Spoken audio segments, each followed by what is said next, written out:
3 foods you should never reheat, and 3 you must reheat. It was just another Tuesday afternoon. Helen had finished her crossword, taken her pills, and wandered into the kitchen to heat up the leftover mushroom omelette she'd made the day before. She pressed the microwave button, poured herself a cup of tea, and sat down in her usual spot by the window. She thought nothing of it. But an hour later she felt off. Just a bit dizzy, her stomach tight, and her mind foggy. She chalked it up to just getting older, like she had so many times before. But what if it wasn't age? What if the quiet discomfort, the subtle fatigue, and the strange forgetfulness weren't from her body wearing down, but from a habit she'd trusted for decades? What if the way we reheat our food is quietly aging us faster? If you've ever opened the fridge, saw a container of leftovers, and thought, "This will be quick and easy," I urge you to stay with me for the next few minutes, because you may never see your microwave or your dinner plate the same way again. You see, after 60, our digestion changes. The body becomes more sensitive, less forgiving. Blood sugar becomes harder to control. Inflammation creeps in silently. And something as small as a bowl of reheated mashed potatoes could be pushing your health in the wrong direction. But no one talks about this. Not your doctor, not the news, not even your well-meaning children. That's why I made this. For you. Because what if I told you, some of the most common foods we reheat, like eggs, mushrooms, or potatoes, can quietly harm your heart, your memory, even your balance? And what if I also told you that other foods, when reheated correctly, can actually become healthier? They can lower inflammation, improve digestion, even stabilize your mood and energy all day long. Yes, reheating can either harm or heal. It all depends on what's on your plate and how you warm it up. This isn't about fear, it's about knowledge, about small daily choices that can change everything, about protecting your independence, your clarity, your strength, one meal at a time. You deserve to feel good after every bite, not bloated, foggy, or tired, not worried that something so ordinary could be quietly working against you. So, before you microwave that next meal, I invite you to watch until the end, because by the time we're done, you'll know exactly which 3 foods you should never reheat, and why they may be triggering joint pain, blood sugar crashes, or digestive trouble. Which 3 foods you must reheat, and how they become superfoods for your heart, gut, and brain when warmed properly. And the small kitchen habit that could quietly protect you from chronic fatigue, inflammation, and even falls. If this is something you've ever wondered about, even just a little, please let me know by commenting yes below. Or if you felt off after eating leftovers but never knew why, comment, "Me too." And if you're here just to learn how to take better care of yourself or a loved one, I truly respect that. This information could save someone a great deal of pain. Hit the like button if you believe food should nourish, not harm. And please, don't skip to the end. Every part of this could be the piece you've been missing. Now take a deep breath. This isn't just about food. It's about giving yourself permission to pay attention again, to your body, to your energy, to your right to feel good, even at 70, 80, or 90. Because no one told us this growing up, but now we know better. And when we know better, we do better. For most of our lives, we believed something simple. If it was healthy the first time, it's still healthy the second time. Just reheat and eat. That belief makes sense. It's efficient. It feels safe. But what if that belief is quietly betraying our bodies? Think about this. A fresh egg, gently boiled. Wonderful. A few hours later, reheated in the microwave, it might be slowly inflaming your arteries. A bowl of mashed potatoes made with love, comforting, but reheated the next day in a plastic container. That same food may now spike your blood sugar and upset your nerves. It doesn't feel fair, does it? You've spent a lifetime trying to do the right thing, choosing home-cooked meals, using up leftovers instead of wasting them, trying to eat clean. And now, you're being told that your careful efforts may be backfiring? It's not your fault, truly. No one warned us that the act of reheating, especially certain foods, can trigger changes inside those meals. And not all foods respond the same way. Some break down, losing nutrients. Others morph, becoming harder to digest. And some actually create new compounds that weren't there before. Compounds that your older body doesn't process well. The older we get, the more sensitive we become to these changes. Not because we're weak, but because our bodies have worked hard for decades. Systems like digestion, circulation, and detoxification don't run as fast as they used to, and that's okay, as long as we don't ignore it. Let me share something fascinating. In recent studies, especially those in journals like the American Journal of Clinical Nutrition, researchers looked at how reheated foods affect seniors differently. They found something surprising. A meal that's harmless to a 30-year-old could cause real discomfort or even long-term harm to someone in their 70s or 80s. Why? Because reheating changes the structure of food molecules. In some cases, it turns healthy fats into oxidized compounds. In others, it allows bacteria to grow if the food wasn't stored or heated properly. Worse yet, reheating in plastic containers can cause chemicals like BPA to seep into your meal. BPA is a hormone disruptor that can affect blood pressure, memory, and even balance. This isn't alarmist, it's biology, and it's especially important as we get older. But here's the good news. Not every food becomes worse when reheated. In fact, some become better, stronger, more digestible, more healing. And when you know the difference, you can turn every leftover into an ally for your health. Because knowledge isn't a burden, it's freedom. The freedom to say, no, I won't settle for fatigue after lunch. I deserve to feel sharp, steady, and strong at any age. I may be older, but I'm not powerless. It starts with a small shift in thinking. Healthy when fresh doesn't always mean healthy when reheated. Let go of that old belief. Not because it was wrong, but because now you know more. You're not giving up comfort food. You're just learning how to protect your body while enjoying it. And what's more comforting than that? Next, I'll take you into the story of someone who thought just like you, who spent decades trusting her food habits, until one day her body said, enough. But her story doesn't end in pain, it ends in hope. And maybe yours can too. Helen was 78 when her body started sending signals she couldn't ignore anymore. She wasn't ill, exactly, but something felt off. She'd always been sharp, organized, the kind of woman who kept her garden tidy, her calendar full, and her pantry alphabetized. But over the past year, things had started slipping. Her knees ached more than usual.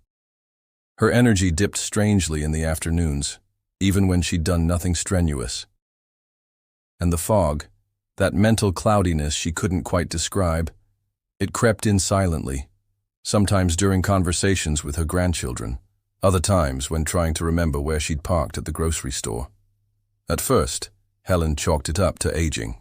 But one day, as she stepped out of bed, her right leg buckled unexpectedly. She didn't fall, thankfully, but it scared her. Because for a moment she realized she didn't trust her own body. She made an appointment with a young doctor who ran some blood work. Everything came back normal. "You're just getting older," he said kindly. "Maybe consider a multivitamin." Helen went home and cried in her car. It wasn't the first time a doctor had brushed her concerns aside, but this time it hit harder, because deep down, Helen knew something wasn't right. A few weeks later, at her church's senior lunch, she overheard a conversation between two women talking about a retired doctor who had moved back into the area, a centenarian, 102 years old, still walking, still reading without glasses, still sharp.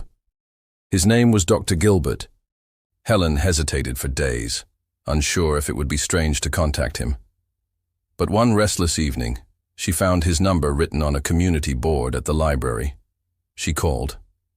He answered with a calm, warm voice that reminded her of her grandfather. "Dr. Gilbert," she said nervously. "I'm not sure if you still help people." He chuckled. "Only the ones who want to help themselves." 2 days later, she was sitting across from him at his kitchen table, surrounded by books and a smell of simmering herbs. She told him everything, her symptoms, her confusion, her frustration. He listened without interrupting. When she finished, he didn't suggest supplements or scans. He asked one question. "Helen, what did you eat yesterday?" She blinked. "Excuse me?" "What did you eat?" he repeated gently. "From the moment you woke up until bedtime." She recited her meals out loud. Oatmeal in the morning, a reheated egg sandwich around 11, some leftover soup for dinner, mashed potatoes before bed. He nodded slowly. "And how many of those were leftovers?" she thought. "All of them, I suppose, except the oatmeal." Dr. Gilbert leaned back in his chair. "Do you know what happens to food when it's reheated, especially after 60? She shook her head. "Most people don't," he said. "And that's the problem." He explained it simply, clearly. How proteins change structure when reheated, how certain oils break down into inflammatory compounds, how reheating in plastic leaches chemicals into the food.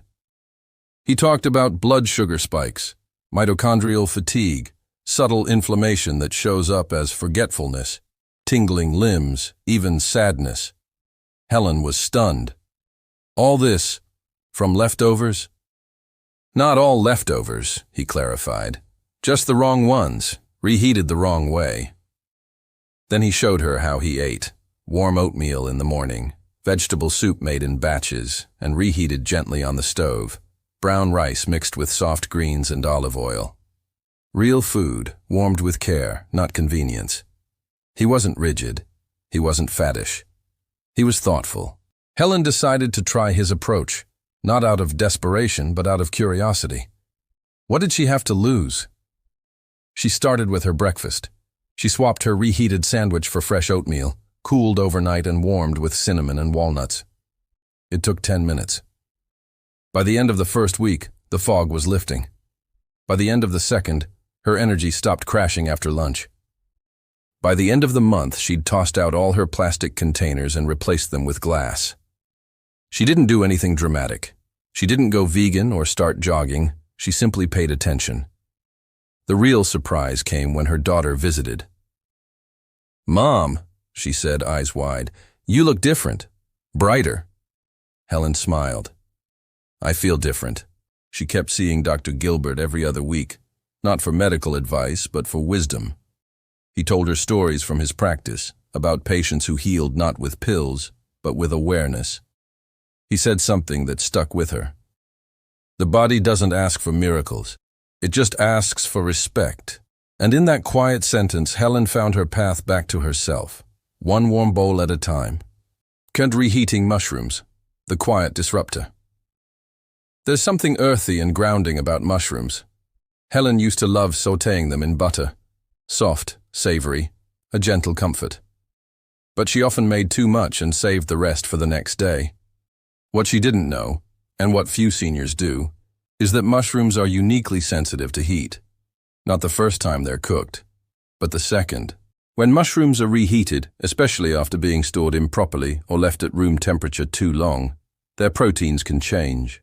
They become denatured, a word that sounds scientific, but really just means twisted in the wrong way. For younger people, this might cause nothing more than a little gas.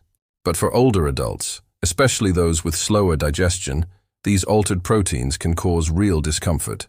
Bloating, indigestion, nausea that lasts half a day. Worse yet, mushrooms sautéed in oil or butter become prime breeding ground for bacteria like Listeria or Clostridium botulinum if left out too long or stored in shallow containers. These don't always announce themselves with strong symptoms. Sometimes the effects are subtle, an off feeling in the gut, low energy, or even dizziness. Mr. Stanley, 74, once told Dr. Gilbert he felt strangely tired after eating a leftover mushroom quiche. When asked how long it had sat out before going in the fridge, Stanley shrugged. "I think I forgot for a few hours, but it was cold by bedtime." That small delay, and the reheating the next day, was likely the culprit behind his headaches and bowel trouble the rest of the week.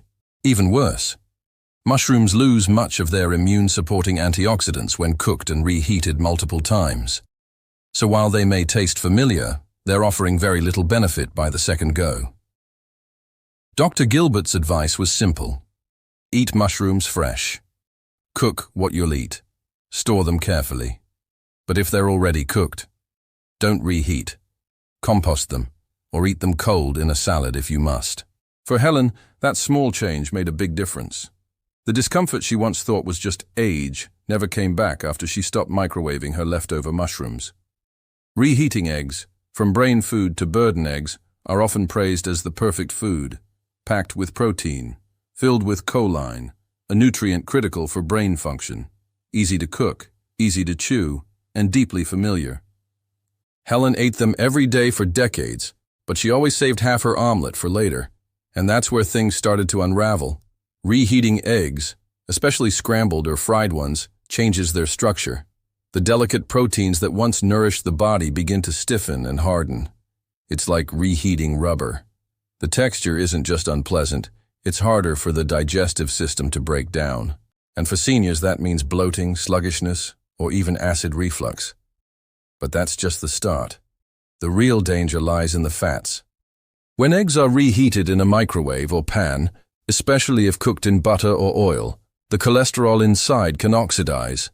These oxidized fats are known to trigger inflammation in the blood vessels, contributing to stiff arteries, high blood pressure, and even memory issues. Dr. Gilbert once treated Ruth, a 66-year-old woman who swore by her egg muffin breakfast ritual. She would microwave the same egg sandwich 4 days a week. It was quick, comforting, and slowly hurting her. She'd been struggling with mid-morning fog, stiffness in her legs, and strange bursts of irritability. But every test came back fine.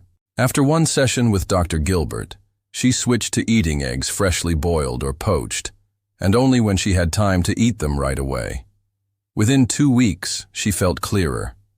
Her mood lifted. Her body thanked her. Dr. Gilbert's rule? Eggs are best fresh. Poach them gently. Boil them softly. But if they've been sitting overnight, let them go. Your brain, heart, and stomach will thank you. 3 reheating white potatoes, a sweet comfort turned sour. For decades, white potatoes were a staple in Helen's kitchen, mashed, roasted, in soups or stews, filling, cheap, and familiar. But as she aged, she noticed something odd. After reheating leftovers with mashed potatoes, she often felt foggy, bloated, and sleepy, as if her whole body had shifted into slow motion. The reason? White potatoes are naturally high on the glycemic index. That means they turn into sugar quickly in the body, especially when mashed or cooked in cream or butter. But when they're cooled and then reheated, something even more insidious can happen. Their starch structure alters in a way that may spike blood sugar even more unpredictably, especially in seniors with insulin resistance or type 2 diabetes. Even more alarming, many seniors reheat potato dishes in plastic containers. When microwaved, those plastics can release BPA and other chemicals into the food, endocrine disruptors that quietly interfere with hormones, heart rhythms, and brain clarity. Carl, 75, loved his shepherd's pie leftovers, but he noticed a strange numbness in his feet, and his energy would crash within an hour after eating them.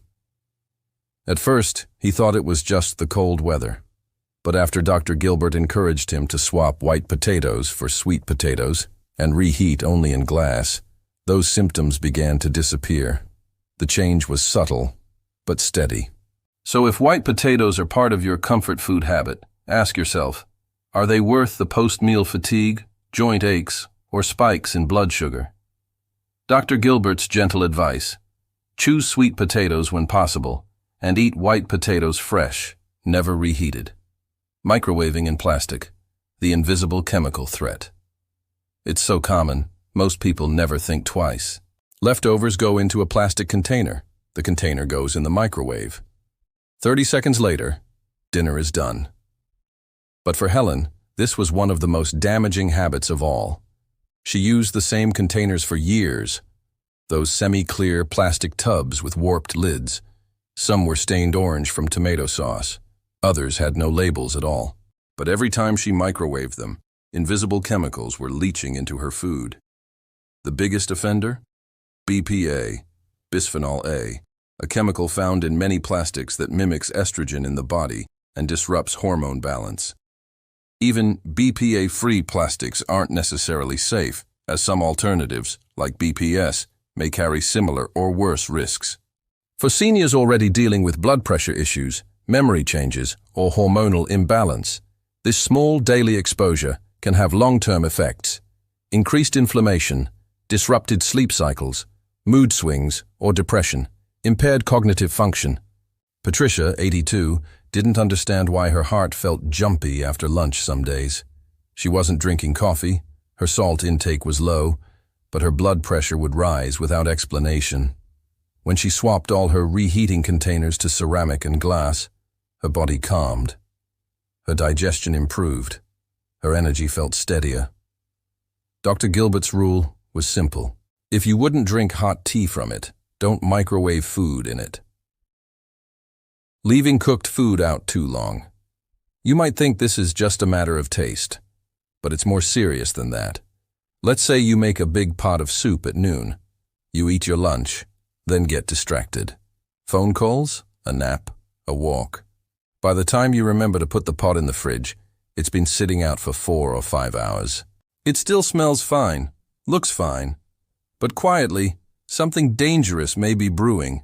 At room temperature, bacteria can double every 20 minutes, especially in warm, moist foods like rice, potatoes, or meats. If that food gets reheated only halfway, let's say in the microwave or on a low stove, it may not get hot enough to kill those bacteria completely. Walter, 79, once had to go to the emergency room after reheating just a little soup that had sat on the stove all afternoon. His stomach cramped up, his balance was off, and he had a fever by bedtime. Doctors suspected Clostridium perfringens, a common bacteria in food left out too long.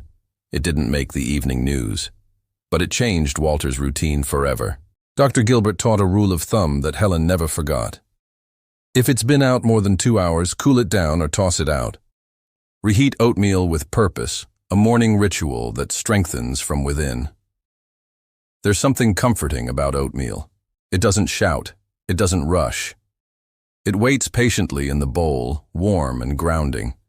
For Helen, it became a quiet ritual, one she came to cherish even more after learning how reheated oatmeal could do more than just feed her. It could fortify her. When oats are cooked, then cooled in the fridge overnight, and gently reheated the next morning, they transform. The starches begin to rearrange into resistant starch, a powerful type of fiber that doesn't get digested in the small intestine. Instead, it travels deeper, feeding good gut bacteria, improving digestion, lowering inflammation, and stabilizing blood sugar. Helen used to get lightheaded around 10:30 a.m. every day. She'd blame it on her age or her blood pressure meds. But when she started eating reheated oatmeal, with a sprinkle of cinnamon and a few walnuts, that daily dip disappeared. Her body stopped crashing. Her thoughts became steadier. Her hunger stayed quiet until lunch. And it wasn't just the oatmeal, it was the ritual. A warm bowl, prepared with care. A few minutes of peace by the window. A decision to start the day with nourishment instead of noise. Dr. Gilbert said it best. Warm food, warm gut, warm brain. Reheated oatmeal isn't just convenient. It's gentle, grounding, and quietly powerful.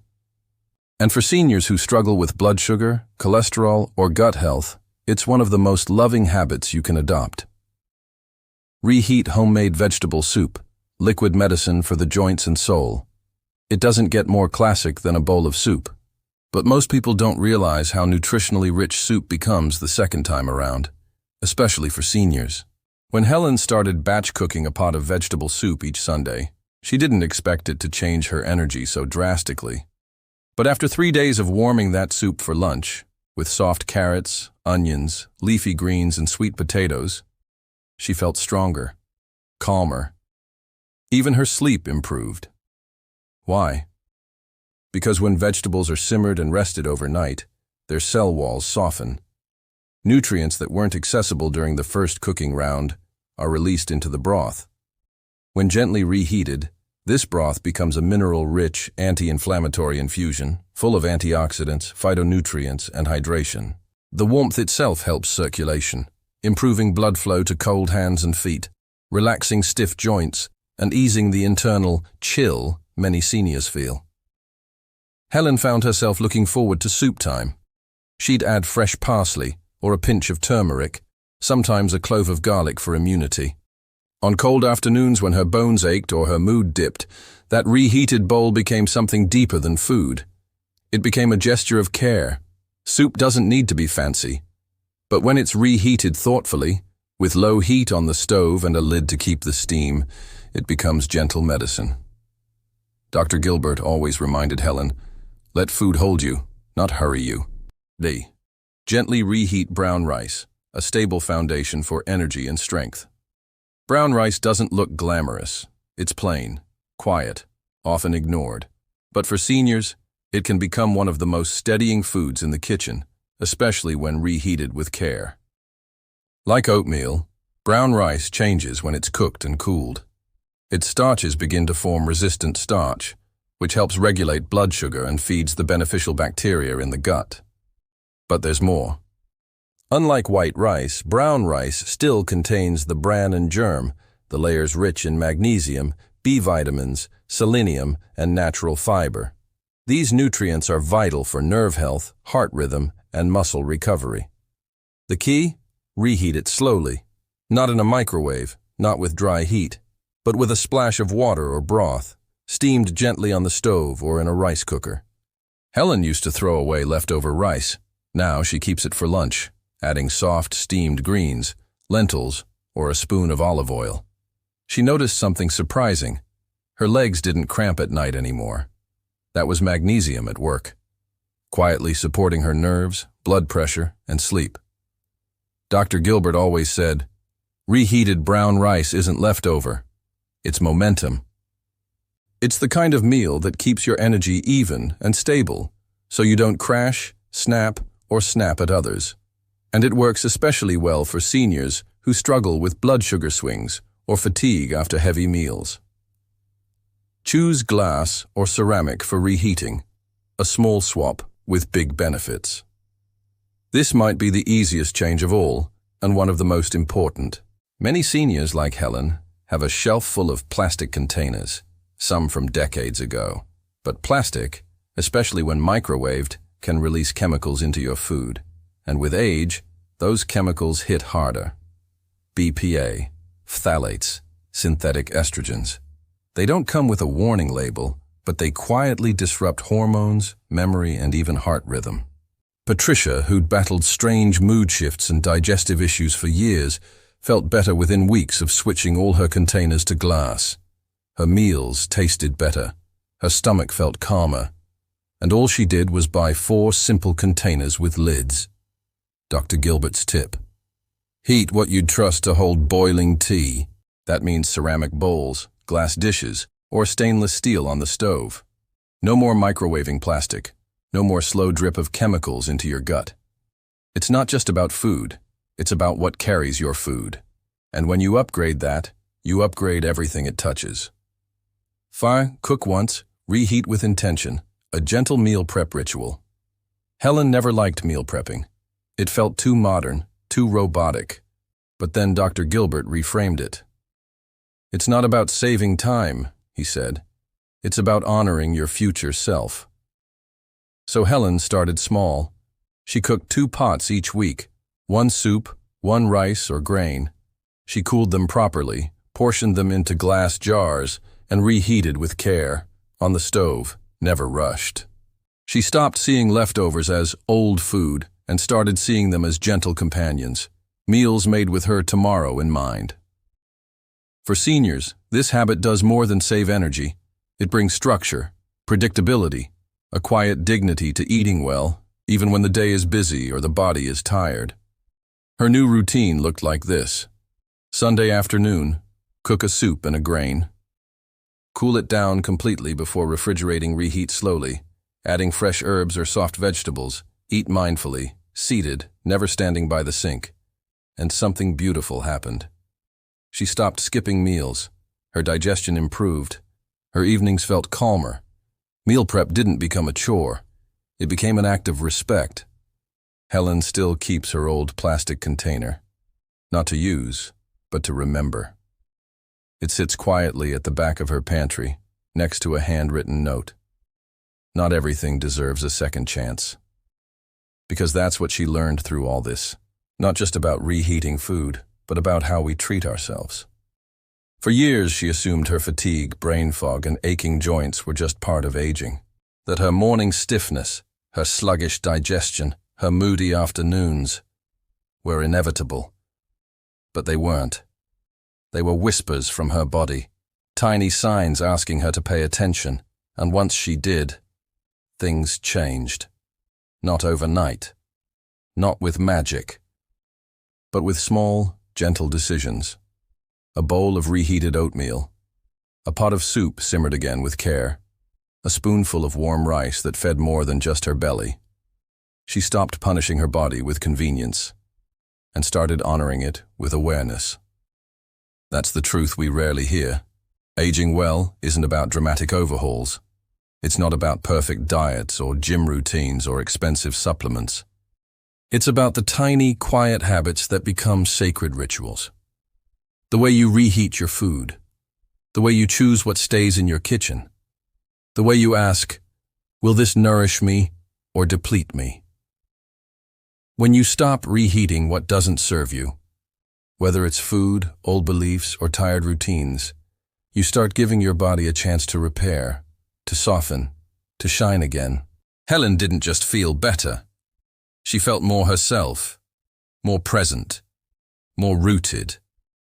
And now she shares what she's learned with other seniors, her church group, her walking buddies, even her granddaughter who just started college. Because wisdom isn't meant to be hoarded, it's meant to be passed on. So if you're reading this, and something in your gut is whispering, this could be me, it probably already is. And that's not something to fear, it's something to celebrate. Because now, you have the power to choose which leftovers you bring into tomorrow. You have the right to feel strong, clear, and cared for, no matter what age stares back at you in the mirror. You don't need permission, just intention. So the next time you open your fridge, I hope you ask yourself, is this a habit that honors my future? And if it's not, let it go. Warm something better, something that nourishes, something that whispers, you are still growing. If this story moved you or reminded you of someone you love, please share it with your spouse, your neighbor, your daughter, your old friend from choir, because sometimes the smallest awareness can change a life. And if you're ready to begin your own gentle healing journey, one warm bowl at a time, just comment below with the word life. Because this is just the beginning. You're not too late. You're just in time.